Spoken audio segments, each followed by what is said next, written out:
Hello, ladies and gentlemen. This is Bill, one of the Cryptid brothers, and I'll be your host for this evening. We thank you so much for liking, subscribing, and sharing. Again, our Cryptid store will be coming with extremely cool one-of-a-kind items, from t-shirts to posters to eyewitness authenticated cryptid sculptures masterfully sculpted by Rob, our official sculptor whose meticulous attention to detail is unmatched. And of course, we'll be traveling to western Oklahoma later this month to investigate some very bizarre events experienced by some ranchers. There have been cryptid sightings, and we'll be doing everything we can to help. What's very exciting for us and you is that we'll film our travels and investigation, bringing you into the field with us. So that'll be extremely cool. We'll keep you posted on that. We're very, very excited to have that coming up. Our story tonight is told to us by John. He grew up in Florida and currently lives there with his family. He's an avid outdoorsman who's passionate about passing his knowledge of the woods onto his children. And you'll hear the astounding description of what he and his friends experienced in the desolation of the Florida swamps and lakes, from unbelievable chest-rattling roars to the very violent demise of a deer just yards away. If you don't mind, give us a little bit of background on yourself and just start from the beginning. Okay. So I have two different occurrences here that I couldn't explain out of multiple others that I could or either had sightings of things. These two particular ones that got me to call in are kind of unique. So, and a little bit about me, I'm 47, I'll be 48 this year, live in Central Florida, born and brought up here. My folks too, they're from here and brought up. And so we have quite a big family in this area, and kind of the location where I'm at.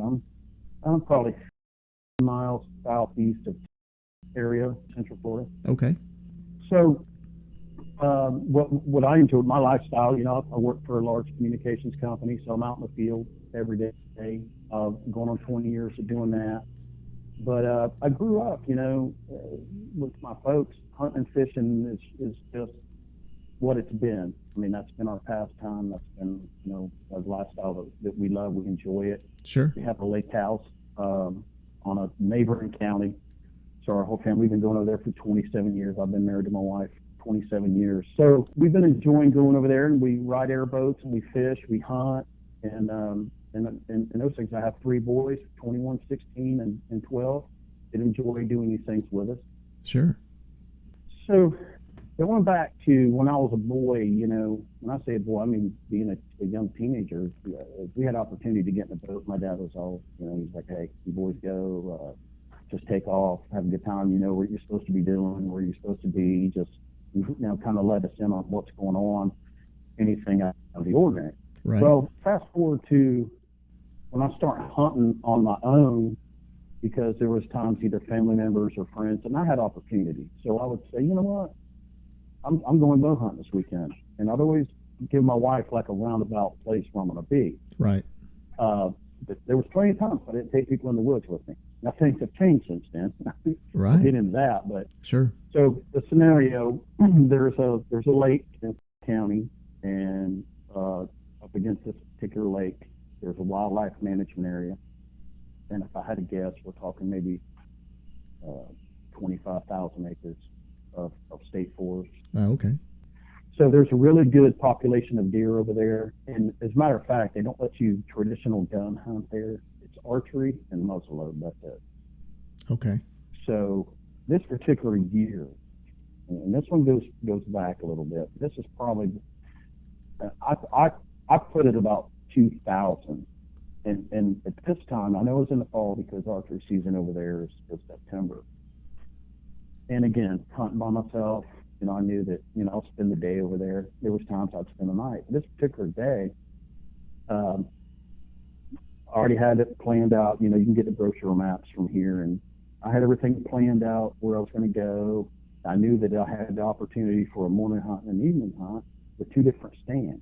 So, and that only changed depending if the weather changed for me. If the wind changed or whatever, I knew where I needed to set up. And right. I went to this particular spot that, if I had to guess, they had main roads and little roads that kind of kicked out. One roads might be, you might see what we called like a bluff. It might be a quarter mile, then you have to park, and then you couldn't drive a vehicle beyond that park. Some of them might have went a mile or two. Okay. This particular spot, I remember I parked maybe a quarter mile off the main road, and then they usually put a gate with like a cable that says, no vehicles, unauthorized vehicles past this point. Right. And I had scouted in there the day before, so I've got a bow, and at this time in archery, like most other states, you can't carry firearms of any kind for backup or whatever. Right. So I'm walking in, and I'm probably going a half mile, and at that point, looking at the map, I knew that this is kind of the general area I want to hunt. So I started scouting around for a place to put a tree stand. Right. And at this point, it was what we call a ladder stand. It's a conduit type stand. I actually built the stand, so I'm probably getting a 12-foot stand. Okay. So I put it up, and on one side of me, I've got what we call scrub oaks down here. And then in front of me, I got pines. I'm sitting in the pine, kind of scattered. I got different kind of terrain around me. And then out in front of me, I'm guessing maybe a quarter mile or so, is the lake. There's a lake, and it's a public lake. So I could hear people kind of carries. You can hear them in boats. You can hear boats going here and there. So I set my stand up. I'll come back and hunt here tonight. I went back that afternoon, and I like to get in the stand a little bit mid-afternoon, so I must say about 3-4 o'clock. I got in that particular stand with my bow, and if I had to tell you, I was facing the north, which at that point, to my left is thick, to my right is thick. I've got a clear view toward the lake area, but I cannot see the lake. There's brush and trees between it. Oh, okay, I see. And over to my left, I knew there was a field behind some what we call myrtle trees down here. So if I had to kind of paint a picture of those, they're kind of maybe 12 to 15 foot brushy little trees. Deer eat them, but they're kind of just sporadic. But there's a wall that's behind that, this little grass marsh. So I'm sitting there, and the weather's pretty decent. But in archery season down here in Florida, it's still pretty warm, so you might want to tend to dress light. So I was actually in a t-shirt, had my bow set up. I'm in a 12-foot ladder stand locked to the tree. I've got a bow sitting out in front of me, backpack, all these things. I'm already set up and ready to go. And probably within 5 minutes of me getting in that stand, I start hearing a growl. And it's a real low growl, like a, kind of growl. And I'm like, man, what in the world? So I knew that I was close enough to the lake. That could have been an alligator, I'm thinking. Sure. Down here, you'll hear alligators, and they'll growl, man. They'll stick their head up out of the water in their tail, and they'll growl and just beat the water apart. You'll see them during mating season. I thought that was odd, because usually they do that in spring and summertime. But so I'm sitting there, and then it starts. I hear it again. Just a. I'm like, ooh, man. So I thought, all right, well, I'm probably not going to see anything now because there's a predator somewhere. Right. So I did it back. I made a cup over my hand, and I'm like, kind of back. Well, then it progressed. It did it again. And I said, oh, an alligator, if he don't see anything around. So I just, for 5 or 10 minutes, I'm like, no big deal. So I've heard something similar to that. It picked up just a little bit, and it had more of a deep, like a lot of bass to it, just a real deep. And I go, okay. I'm like, well, this thing's kind of got my attention now, because it actually sounded like it came from a different spot. And this is when things kind of change. Oh, wow. So I'm looking over toward that direction, and then something caught my eye back a little bit toward, my shoulder there. As I'm looking north, it caught me back a little bit toward the left, and I see some movement. So I look across there, and I see 2 deer coming. And I thought, okay, cool, showtime. Right. So at that point, I'm thinking pretty good. I've only been in the stand maybe 15 or 20 minutes. I go ahead and get an arrow and just knock it on the bow, but the bow's still laying down flat. And I get my release and kind of get everything ready, make sure I'm, going to make minimal noise and, make sure I can get up. Right. So I watch these deer. They're kind of meandering through, and I'll lose sight of them. They're maybe, at that point, maybe 150 yards out. And then I pick them up again. They're about, 100 yards. Then I thought, okay, well, that wall of brush I told you about, they're coming across that little field. I thought when they get to that brush line, that's where I'm going to be ready to take my shot. So I stand up and I get my arrow, and it's knocked, but I haven't actually drawn back or anything yet. But just to kind of give you an idea, that line of brush is about 50 yards, and I know I can shoot 50 yards. Right. When I seen one deer disappear, it was going to hit that line of brush, and then the other one was just a couple steps behind it, and it had its ears straight up, just looking to the left and the right. The first one was a smaller deer, and it was just coming through. I thought, when they bust through, I'm going to take the bigger one in the back. So I stood up, I actually drew. Now, of course, then I'll take you a step back. Everything's silent at this point. That growling quit. Everything is just dead silent. There wasn't even a bird making nothing. So I stood up and I seen the deer coming. Like I said, the one in the back was acting a little skittish, and I thought, man, the wind's not really blowing. I don't know how she can win me. So I drew back, and when that first one disappeared into that wall of brush that might have been 12 to 15 foot tall, right, all hell broke loose. And when I say it broke loose, I mean, I heard it sound like a baseball bat hit a tree, or which at that point, after I had time to think about it, I said, this thing took a stick and I think cracked this deer, or it was a bone popping.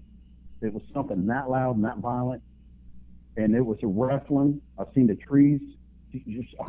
Yeah. I've seen trees like getting mowed down, and I'm thinking, oh Lord. That one deer that was in the back, the one I told you that looked a little alarmed. Yes. It took off, and you ever heard a deer blow? Yes. Oh, absolutely. Oh. Yes. Okay. It did that until it got out of my sight. It did that. It seemed like for a minute and a half. It was running. It would run one direction, because I've seen it, and take off another direction, and then stop and run back. A lot of times they go and kind of keep a direction. This thing was running all over the place. Well, wow. Now I might have 30 minutes till dark. Yeah. And again, I'm going back to 2000, because guess what? I've got no radio because I didn't take a partner. I've got no cell phone. I'm out there by myself, and I give it about a minute and a half, and things are quiet. I hear the bushes kind of move, like something got drugged or something got moved, heavy enough to be a deer. Sure. And I'm like, oh boy. Because real quick, I mean, my heart's beating. I'm already having my adrenaline pumped up just from the anticipation of making a shot. Right. And all this happened. Man. So I'm looking in that direction, and I'm thinking, uh-oh. I know my truck is a good little hike away. I've got a bow. Right. Got no gun. And I said, I'm in a kind of a pickle. So I had to make a quick decision. I said, I ain't going to have much time. I said, whatever that is, has that deer down, and it's focused on that deer right now. Right. It's time for me to go. Sure. So I knew right now, I'm not going to be out here at dark. I'm not going to even sit around and think that how many of them are there or whatever it is. So I made it, right then. I said, okay, gather your stuff, get your bow. And I sprinted the full distance to my truck. Wow. And I didn't even stop. I didn't look back. I didn't at that point. I said, I got to go. It's go time. So I got in my truck, and I had, at that time, I had a Dodge four-wheel drive truck. And they didn't have all the LED lights and all that stuff they got today, but I did have the winch on the front. You remember the old, Baja light? Yeah. Well, I had Baja lights on the front of that thing, and I thought about it for a minute. I didn't make much money back then. I said, man, I built that stand, and I sure wouldn't mind having it back. I said, I'm going to jump in this truck, and I'm going to run back there, because I said, I'm never coming back here again, this spot right here. And that, I'm not going to say that was a dumb decision, but I said, you know what, that's just what I did. I mean, I'm looking back now at, 18 years younger than what I am today. Right. I fired that truck out, and I remember I put every headlight, I had 4 Casey lights on the front. I mean, I lit that place up. Yeah, lit the night. Mm-hmm. Yeah, I did. So I went down there. I grabbed that stand. I remember I took my knife out and cut the ratchet straps, threw it in the back of the truck, and I said, if it's back there when I get to the road, hey, so be it. I didn't even tie it in. I just took off. And I got out of there. Man. So, and it was dark by this time, right?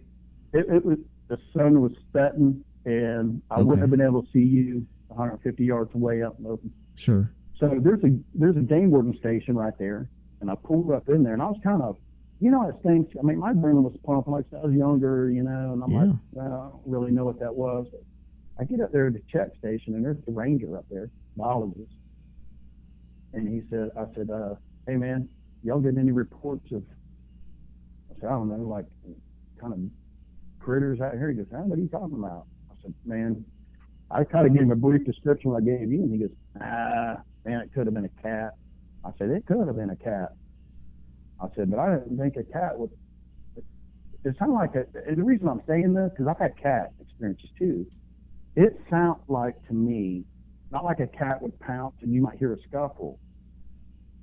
It sounded like if I took a baseball bat, I just heard a super hard whack, and then that deer took off, and then it was on in the bushes, like it was just, I heard bones breaking. Wow. And I didn't think a cat would, they might, choke them out or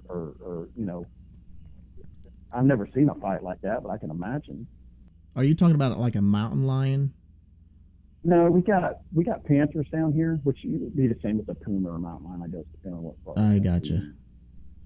But Yes. I've had other cat experiences down here, and they haven't been nothing like that. But, I mean, this was just different in the sense that, like I said, I didn't put my eyes on the thing, but I'm going to go hang around and wait.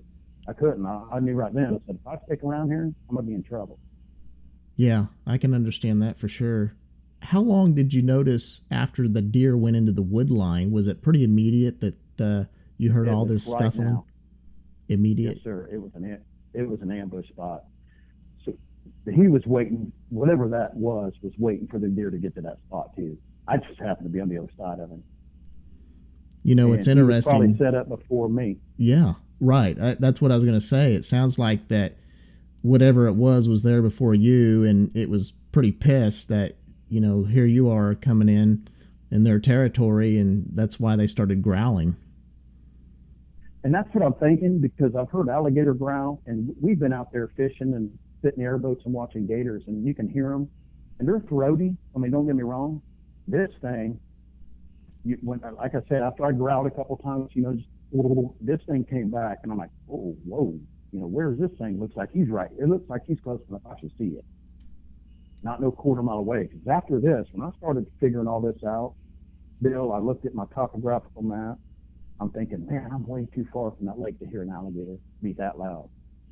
Man, I'm just too far from the lake. I'm not 200 yards. I'm a quarter mile, and that thing ain't gonna growl to make you could feel it. You could almost feel it. So that was that episode, and then at that point, I said, well, I didn't see what it was, but also I'm not a dummy either. I'm not going back there by myself. So that's when everything broke loose right there, about 50 yards away from it. 50 yards, and like you said, that growl just sounded like it was right there, but yet you couldn't see anything. No, I never seen it. And I hear a lot of stories saying, even if it was 6 foot tall, 8 foot tall, I'm thinking it was there when I got there, and it was close enough to me that it could have smelled me. There was just enough breeze at 50 yards it could have smelled me, but I knew at that point I could have hit them deer if they stepped out, because they're going to step out and look around a little bit. I'm going to be ready for them if I see them coming. But I mean, when whatever this was, I just heard bones popping. I mean, I heard it sounded like it had a stick and maybe cracked that deer, and then because I'm thinking with a cat you might hear a little squeal or whatever, Sure. Even if it's a 150-pound cat, in a fight. I didn't hear that. I heard whack. That deer in the back that thing got gone, and then I heard pop, pop, pop, pop. I'm thinking, what in the world? Like I said, I knew right then. I said, I got to get out of here. They ain't gonna be sitting here for another 20 minutes. Whatever this thing was, the perception I got from this thing, it was big and heavy. It didn't walk in there. It was there when I got there. Like I said, if you remember, I think maybe 5 minutes after me settling in, this thing growled, and he's like, "What the hell are you doing here?" Yeah, it sounds like whatever it was knew the deer were coming in, and here you are going up your stand, and you saw those deer pretty quickly after you got up there, right? Yeah, I did, because like I said, there's a good game trail down here, and it wet in this area, so you'll see a game trail. man, where they just filter in and out. And of course, Yeah. I'm hunting off that. Sure. I'm 10 yards, so I'm within bow range off of it.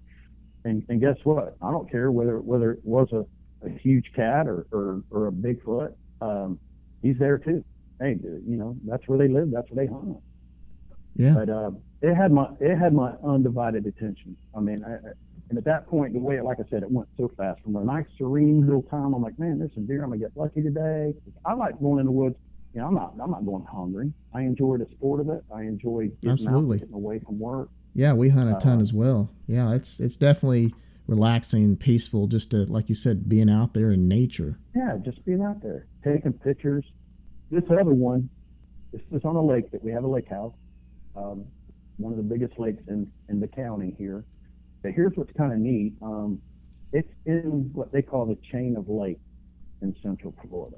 Okay. Chain of lakes run from Okeechobee, Lake Okeechobee, all the way north, 4 counties. So there's little lakes, big lakes. Okeechobee's the biggest lake. Right. Yeah, I know that's a gigantic lake for sure. Yeah, so if you ever look down in Central Florida, you see chain of lakes. And guess what's between all these lakes? Woods and roads. So there's hardly any breaks. And even between them, there's canals and rivers that you can actually take a boat from Okeechobee and ride it all the way. They'll take airboat trips and gone for a week. Oh, wow. Putting it on the trailer. Yeah. So at the lake we're at, like I said, we fish throughout the year. We're allowed to hunt on these lakes down here, and my boys and I have over the years have taken deer and hogs and things. We duck hunt. So this day again, I'm by myself, and I'm really just scouting out areas because I had my son coming over for the weekend, and I think on this particular lake, and I'm going back to maybe 2015, it's just a couple of years ago, that I'm on my airboat. And for anybody that listens to this that don't know what an airboat is, it's kind of it's a fiberglass or aluminum open hold boat like a bathtub. My boat's 13 feet long. Right. Some of them have aircraft engines or automotive engines with a propeller. Mine has an aircraft engine, 180 horsepower, and I can seat 3 to 4 people, ride and fish, and they run across grass and things. Sure. So I'm out there scouting around. Again, it's about in the evening. I said, well, I'll start easing back. And there's one particular place. Now, this time, I've got a 30-06 bolt-action rifle, and I've got a Super Blackhawk 44 Magnum that I like to carry. And down here in Florida, you're allowed to carry those out in the boat if you got a concealed weapons permit, whether it's hunting or not. You can carry it wide open. Open carry, yeah. Yes, sir. So with the opportunity of hog hunting down here year-round, right? You can hog hunt year-round. There's no season. Mm-hmm. Usually if I take my boys, we got at least a sidearm or a rifle. Sure. So again, it happens to be about 30 minutes before dark, and there's this particular spot that I like to, especially if I got my family with me, that I've been going there for years before my first kid was born. I pull up to this particular place, and there's a ranch down there where you'll see deer. I mean, some beautiful deer. There's exotic game. There's different things that you get to see: hogs, turkeys, and right. So I pulled up. There's this little peninsula that comes out.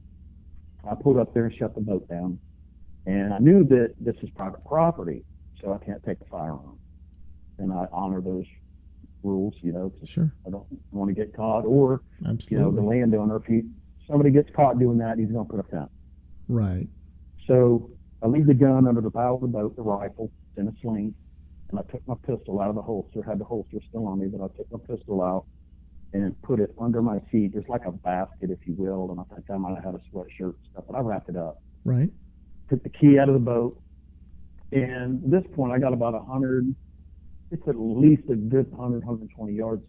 You walk up this little creek bank, and there's an area back there behind the tree. So if I had to paint a picture for you, as I'm standing looking at this area on the end of the lake, there's thick enough trees and swamp-looking areas on both sides of me. I've got an opening, maybe 50 yards. There's a creek running there. Right. But when you walk past this, there's maybe a 40-acre field. All right. Okay. And what's neat about that, we'll get back there and sit on this little dike, because when it overflows, it'll spill into the lake. You can stand back there in the sun, in the evening or in the morning, you can see deer jumping fences and kind of just Oh, cool. walking around. Sometimes you'll catch them close. And Sure. sunset, I wasn't going to hunt anymore. And I said, man, I might have one beer, So I think I took one beer with me back there. Plus, at that point, I didn't have any guns or anything. So I'm sitting back there, and I thought, I'll give it about 10 minutes, just look at some deer, and probably head back to camp. I was there maybe just a couple minutes. I just got back at this fence post, and I'm looking out across this field. Right. And again, if I had to guess, now I've got woods right in front of me, but just to the left, maybe 200 yards, there's a solid wall of woods, and it kind of goes around 200, all the way around. There's trees sticking up, you can't see it. And if I had to guess, kind of sage grass there is out there, like hay, might have been waist deep to knee deep in some areas. Right. And I heard this god awful howl. I mean, it changed my whole. I can almost imitate it. But when I do this to my friends, I'm like, I need a microphone and a sound system enough for like a rock concert, because it just don't do any justice. I felt y'all talking about, what do y'all call the noise? I've been educated on this a little bit. Like the infrasound, what is that? Right, the infrasound, right. It's just sound that we can't hear under a certain frequency or above a certain frequency. Of course, there's ultrasound, but infrasound. Yeah. Well, I'm here to tell you, I know what it is. And I've told people, I said, if you don't know what that is, but I'm sitting here, Bill, and I'm just kind of looking out. I'm really relaxed, just, hanging out. And I hear, just like that. And I go, oh, good God. Man. Because it was just, and then everything shut up. There wasn't it was loud, but it was far. And I felt it. I'm telling you, I felt it. I felt it. And I said, what in the hell was that? Man. And I said, oh, I might need to be getting out of here. Within 2 minutes, it did it again. And it was just loud as, whoa, And I'm going, man, there ain't no livestock around. Usually there's cows out here. Right. These people have Angus, and I had a 1,000-pound Angus bull at the time, and he didn't make no noise like that. Even when my neighbor's cows were in heat, he would make noises, but not. And I said, all right, time to go. I said, it's time to go. Right now I got nothing with me. I said, and I've never heard nothing like that in my life. And it's just time to go. Man. It did it again, but it was close. It was closer the next time, the third time. Now, remember what I told you, there's a streak of peninsula of woods right in front of me. Yes. It did that again, and I felt it, and I got anxiety. And I never at this point had anxiety. I didn't even know what anxiety was. It hit me, and I felt like almost, at this point it was close. It was closer. So now think about it real quick. I'm going, okay, man, you got to get on out of here. So I said, I got to get out of here. I said, I kind of felt, I don't know how to put it in words, man, but I kind of felt disorientated a little bit, I'm like, oh, God. So I see the boat, and I said, I'm getting to the boat. I got in the boat. I'm fumbling for my key. I took it I've never had problems. I just took the key out. And I had the key, and I'm staring up there, and my boat usually fires up quick. I remember I'm hitting toggle switches, fuel pump. I'm doing all this stuff. I get it going, and I tore off across that lake. I didn't even look back. I just tore off across the lake. And I get up there, and I follow along, and I had an older buddy up there with my wife. They're looking at me, and they're like, how'd it go? Boy, you come in here pretty hot. I said, I don't know what's going on down there. I said, I just had witnessed something. Well, did you see it? I said, I didn't see it. I said, but I ain't hanging around either. They're like, huh. Well, liable to be anything down there. And that's what I got, because the Indians call this a certain name because the lake is so shallow. I could walk out there 100 yards and you'll be waist deep in most areas. Wow. Okay. That happened. Mm-hmm. Now I was, and I'm not worried about telling people, because like I've heard people saying, I like this thing. I can't take back what I heard or what I've seen. It happened. Right? There's no doubt about it. It happened. Here's the interesting part. It's still hunting season. So 2 weeks later, the last chance I got to go back, and I took my wife's cousin, which he's a hunter, and he's a big guy, and this guy ain't afraid of nothing. Himself, he says when he looks in the mirror, it scares himself. And then we had another gentleman that was with us. He's a neighborhood friend. He don't hardly ever do things, and we invited him. I didn't tell him. I didn't tell him what I heard.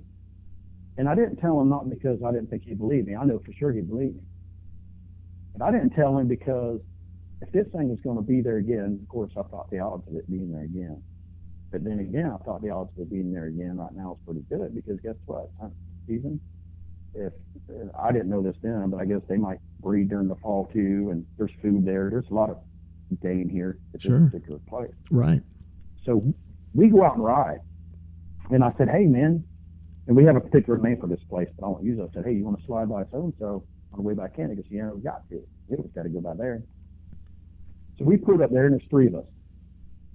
And we pulled up there, and I no longer got up there to that little area that I told you about. Right. And we're kind of sitting there. And there's always this little alligator. It's about 5 or 6 foot, and it's down below us. And the guys are looking at the little alligator. He's in this little canal. And we heard that noise, you know. Whoa. And my wife's cousin, he was out ahead of me about 20 feet. He turns around and goes, what the hell was that? I said, hold on, be quiet. He goes, be quiet. Hell, did you hear that? I said, yeah, stop. Shh. And I said, did y'all both hear it? And the other guy, he's wide-eyed. His eyes right now, he looked like cue balls. And he goes, what was that? And I said, just be quiet. See if it does it again. He goes, I ain't going to hang around. I said, no, just everybody relax. I said, listen. I said, I heard that 2 weeks ago. Of course, now he's telling me, why didn't you tell me? I said, just, I'll tell you in a minute. Right. You know, it kind of got funny. I'm going, I didn't want to tell you because I wanted to see if you hear it. Well, it did it again. It did it again. I mean, it was loud. It was just, whoa, you know. Sure. And it went long. And I said, there ain't no bull. I said, do y'all agree with me right now before we leave? There's no bull that has that much wind. He goes, I feel that in my chest, and I've got a jacket on. I said, okay. I said, Mitch, this other guy. I said, you're hearing it, right? And he goes, yeah, I'm ready to go. He goes, the only reason I hadn't hauled ass yet because y'all are up there. I need somebody to go with me to the boat. And I said, all right. I said, just do me one thing. I said, y'all went? And I said, y'all want to, I don't want to advance up there. And it did it again, and now it's closer, like it was when I told you. Yeah. And there's no way, Bill, that this thing could have covered 200 yards. We would have seen it, in my opinion. So there's another one. Oh, okay. And what it is, you're probably setting up ambush spot. Sure. So that's my guess. I mean. Right. Kind of the same pattern, though, that you noticed initially the first time, that it was closer as time went on. Yeah, within the third or fourth howl or whatever you call that. I've heard some of them I've heard some of them. It was like just a deep howl. Like he said, right now we're gone. We're gone now. All of us now. We're not hanging around.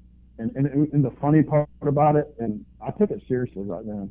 When we got back, he said, man, I'm kind of upset at you. You know, you didn't tell me about that. I said, you know, if I'd have told you about that before and we didn't hear it, you'd have been clowning me around. But I said that, he goes, listen, you know our kids come up here. I said, not no more. Not no more. So my son just 2 weeks ago went over there. And he said, Dad, I'm going out in the airboat and I'm taking some buddies. I said, don't go up there. Of course, my son, he's 6'2", 240-pound wrestler. He's like, Dad, I ain't worried about that. I said, I'm worried about you. I said, buddy, you ain't got nothing for that thing. Whatever it is. Tell him, I said, listen, there's a thing about just being smart. And here's what I'm like. One of the reasons too I thought to call in because I've heard an episode you guys did, and I 100% like you guys. Don't chance going out in the woods. You know, I don't care if you want to take pictures, but take a firearm. Absolutely. Take some kind of communication. We go anymore. We take the handheld Motorola radios. They're good for a mile and a half. Yeah. You know, if you got a cell phone. I plug my coordinates in anymore with a GPS. It's easy to do. There's all kind of free apps. Just, absolutely. There. We're always in communication when we're deer hunting. We've got everybody with basically an earpiece. We can listen in, even if we're 100 yards away from each other or so. It's extremely important, the communication part of it when you're out there. It is, and guess what? Today it's cheap. Yes. I couldn't afford this stuff 15 years ago. I'm going back with some of this where I just didn't have it. And I thought, I'm just going home. I'm not going to say I didn't believe in this stuff. Sure, I wouldn't call you a liar. I would trust anybody that looked serious enough and told me this is what happened. But I just never seen or encountered anything. But I tell my kids today, I said, listen, we got them. use them. I got a box of radios. We try to keep them charged. During hunt season, we pull everything out. If they're going airboating, we got VHF radios on them. But if you're going to get out and stomp in the woods, number one, don't do it alone. Don't do it unarmed, and take a communication device with you.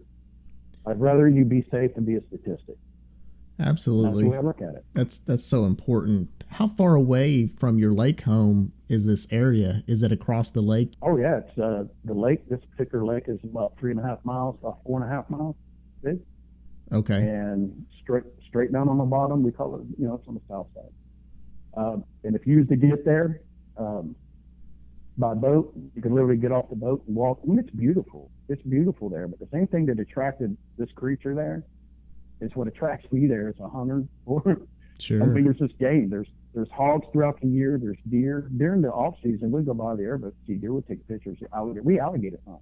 We do that through the state, and we've alligator hunted there. Sure. But now I'm telling you. I mean, I started listening. This is kind of crazy. You guys were actually in the first show, and I tell you, the first episode I heard, it said Ohio Sasquatch encounter cover up. With the two brothers, right? I guess friends in the boat. Sure. And I'm thinking, man, I said, and as I started listening to some of you guys' shows, I'm thinking, you know what? That's starting to sound like kind of what happened to me. Now, I didn't stick around. I just didn't stick around. I don't. Yeah. It's kind of funny. Uh-huh. My brother-in-law, he's a great guy, and he loves to fish and get out. He says, man, I wish I was with you. I want to see one. And I said, I'm going to tell you right now, if I'm going to see one, I want to see one from a long way away. Because he looks at that BFRO, and he actually showed me on the map, and we got website. That particular part of Florida, and that particular lake, and the lake on both sides of that has had the most sightings in the state of Florida, where they cross the roads and follow the creeks and streams. And I'm not going to doubt that. I believe it. There's so much open land out here.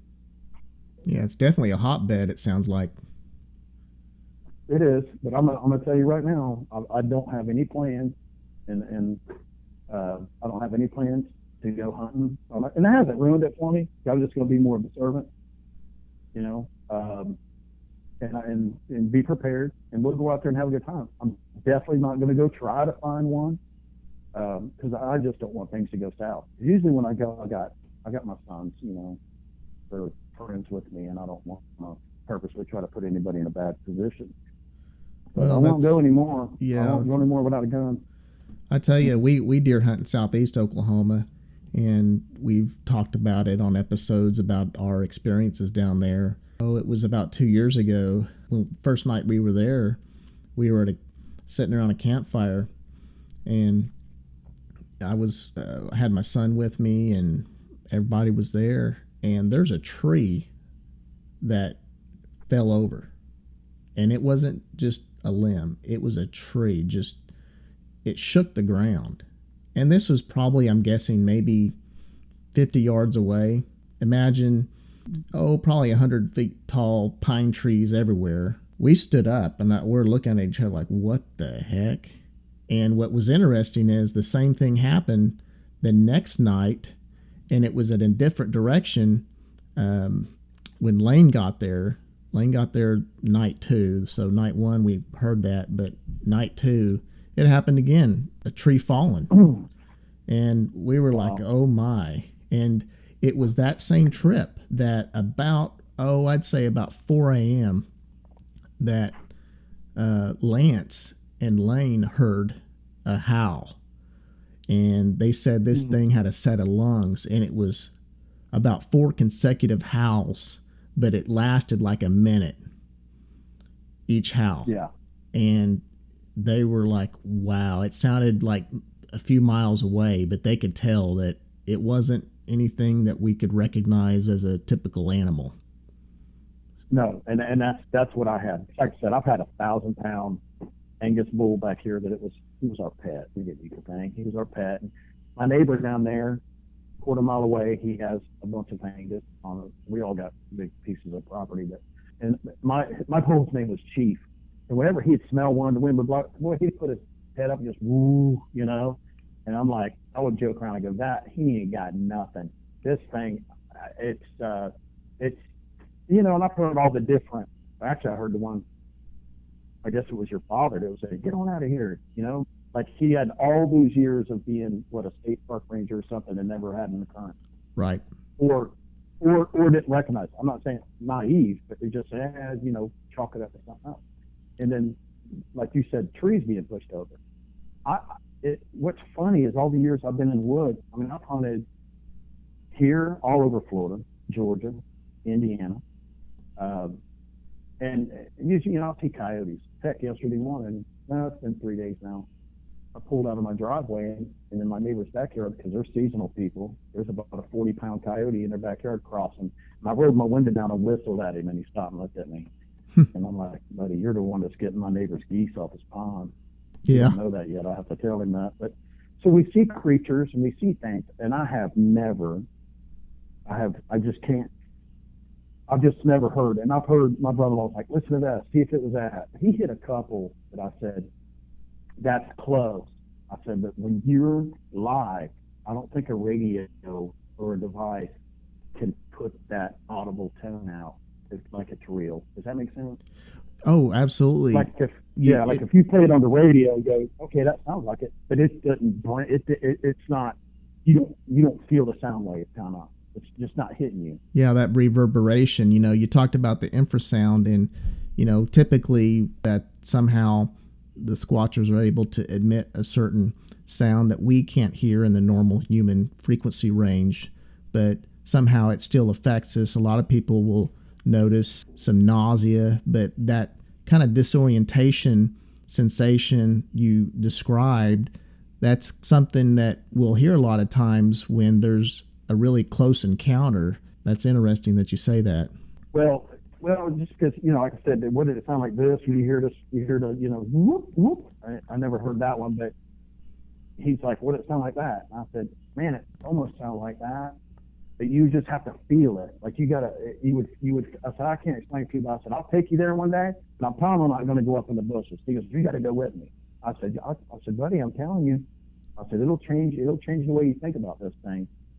And I have no doubt now that that's what it was. And again, I've heard a lot of great stories, and people see them. I used to say, man, I wouldn't mind seeing one. I'm gonna be honest with you, Bill. I don't want to be close enough. No, I can't blame you. I want to be close enough to see one. No, I can't blame you for that. I mean, these things, they're dangerous. It's bottom line. If I'm close enough to see one, he's close enough to get me.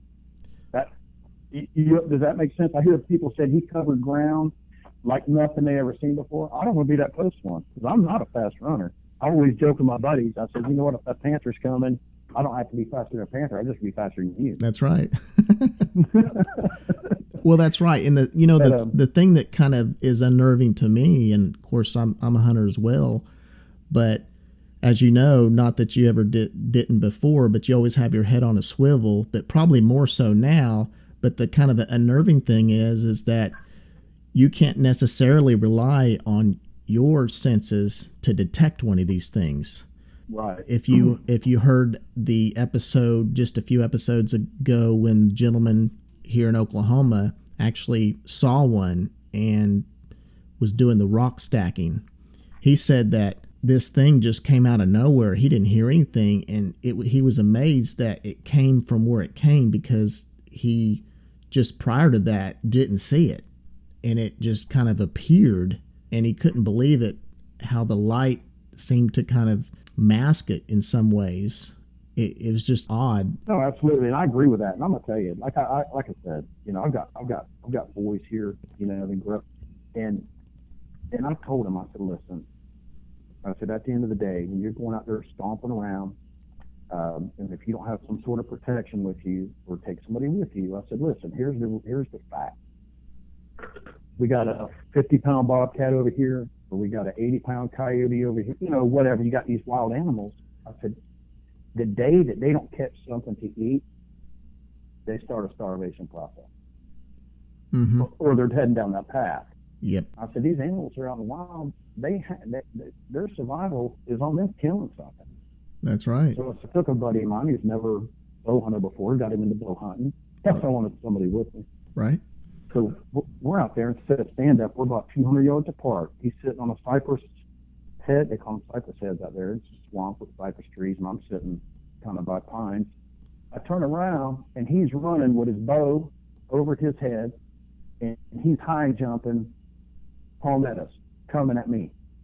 Wow. And so I said, "You okay?" And he bends over, and he's trying to catch his breath. He looks up at me. I'm about 15, 20 feet high at that point. He goes, "No." I said, "Are you hurt?" And he goes, "No." I said, "Somebody chasing you?" And he goes, "Yeah." And I'm looking, I goes, "I don't see nobody. I don't see anybody." And I could see 50 yards behind him. And he goes, "Panther." And I said, "Oh, God." So right then, I said, "Well, I don't see him." Of course, we're in hay grass. You wouldn't be able to see him. They're the color of a deer down here. Anyway, I get down.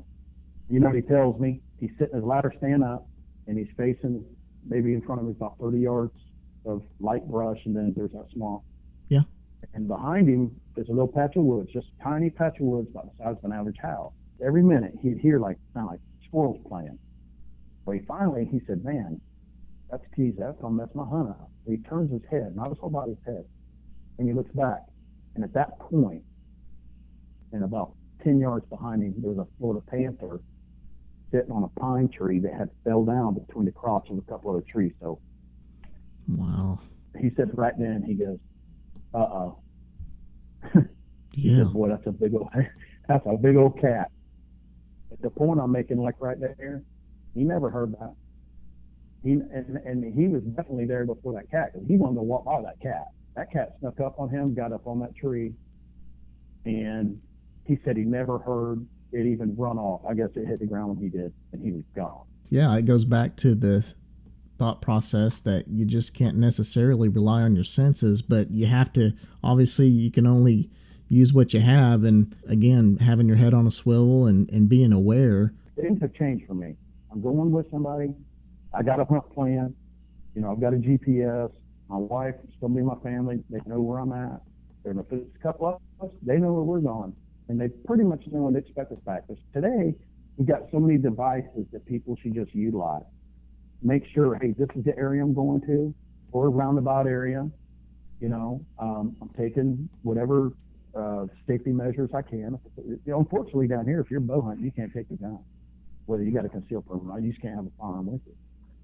So I just suggest to people, be wise and be, have a good plan and be ready. And the tough guy thing, that ain't gonna work so much. Them couple of guys that went with me, they heard that they were done. They said, "I'm out of here. I don't want to stick around. I don't want to see it." Well, yeah, it sounds like you're definitely doing it the right way, to planning ahead, knowing the possibilities of some adverse things potentially happen, whether it's the weather, wild animals, etc., and then having backups, extra batteries, extra clothes, etc. So it sounds like you're doing the right thing. Of course, you're obviously an experienced hunter, but it's important for folks to kind of hear this when they go out, even if they think they're just going out to hike down a trail that may be a half-day hike and they don't take any water or supplies with them. That's a wrong thing to do. Yeah, you're right. I enjoy you guys' show. Thank you for listening. We definitely appreciate you calling in and trusting us to tell your story and have you on the air. Yes, sir. If anything ever comes up again, if you guys are still out there and around, I might give you another buzz. Absolutely. Thank you. Appreciate that. I appreciate it. Thank you, sir. Have a good evening. Yes, sir. You have a good one. Bye-bye.